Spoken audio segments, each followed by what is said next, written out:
Maraming mga players ngayon ang interesado na maglaro para sa Gilas team sa Southeast Asian Games. Nakita natin na malalakas na mga players ang nasa listahan: Milora Brown, QMB, Macho Wright, Bobby Ray Parks, SG Bilangel, Remy Martin, Dave Ildefonso at iba pa. Kapag ganito ang lineup natin sa Southeast Asian Games ay maganda-ganda ang chance natin na madepensahan ang ating championship title. Mauuna nga lang muna ang laro ng first window sa FIBA World Cup Qualifiers, ang laro ng Gilas laban sa team ng Guam. SG Bilangel ang isa sa mga Gilas guards natin na maganda ang laro, isa sa dating player ng Gilas na mukhang magkakaroon nga ng comeback sa Gilas at maglalaro sa Southeast Asian Games. Maging sa KBL, maganda ang laro na ipinapakita ni SG Bilangel, isa sa malakas na Asian quota player ng liga. Kung ito ang magiging lineup natin sa Southeast Asian Games ay mukhang magagawa ng Gilas na madepensahan nga ang kanilang championship title sa torneyong ito. Coach Norman Black ang magiging head coach natin sa Southeast Asian Games at mukhang wala siyang gaanong magiging problema sa availability ng mga players. Marami ang gustong maglaro para sa Gilas, lalong-lalo na nga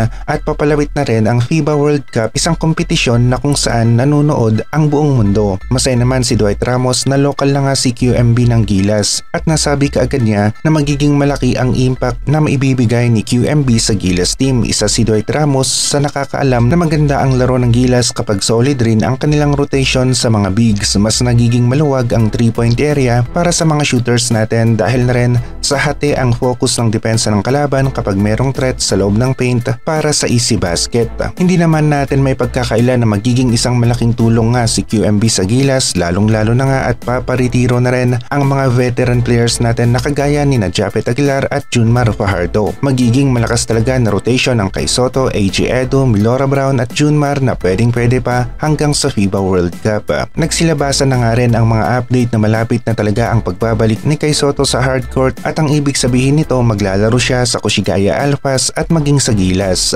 Malaki ang impact na nagagawa ni Kai sa loob ng paint, lalong-lalo na sa depensa ng ating national basketball team at maging sa Koshigaya. Ilang ulit na ipinakita ni Kai ang kanyang magandang depensa sa loob ng paint. Talaga namang lumilipad ang bola papalayo kapag merong isang Kai Sotto na nakabantay sa shaded area. Maging sa opensa, inside plays, hindi biro ang nagagawa ni Kai para sa kanyang team. Palaging merong option para sa mga malakasang plays, kung hindi naman kaya ay easy basket gamit ang isang alley-oop play na madali lamang na nagagawa ni Kai dahil sa kanyang size. Buti na lang at talagang desidido nga rin si QMB na makapaglaro sa Gilas team. Hindi siya sumuko at talagang inilaban niya ang kanyang pagiging lokal sa FIBA. Noong una aakalain na natin na walang pag-asa o matatagalan pa na maging lokal si QMB ng Gilas, pero kung interesado nga naman ang isang player na maging lokal at may laban ang case niya ay nakikita rin pala ito ng FIBA. Binabago ang kanilang desisyon para sa patas na kompetisyon. Hindi malayo na maging si Ange Kouame nga ay maging lokal na rin ng Gilas next year dahil mabigat rin ang kanyang ginawa. 10 years residency ang kanyang binuno sa Pilipinas, naging backup naturalized player, madalas nasa ensayo ng Gilas kahit na hindi siya ang maglalaro bilang naturalized player. At iba ang sipag at tiyaga ni Ange Kouame, talagang gusto nga rin na makapaglaro para sa Gilas team at ngayon meron siyang chance na gawin ito bilang isang local player ng ating national basketball team kapag nabigyan na nga siya ng exemption ng FIBA. Remy Martin, kung naging eligible nga lang sana siya para maging isang local player ng Gilas ay malamang nasa listahan siya ng Final 12 ni Coach Tim Cone. Pero yun nga,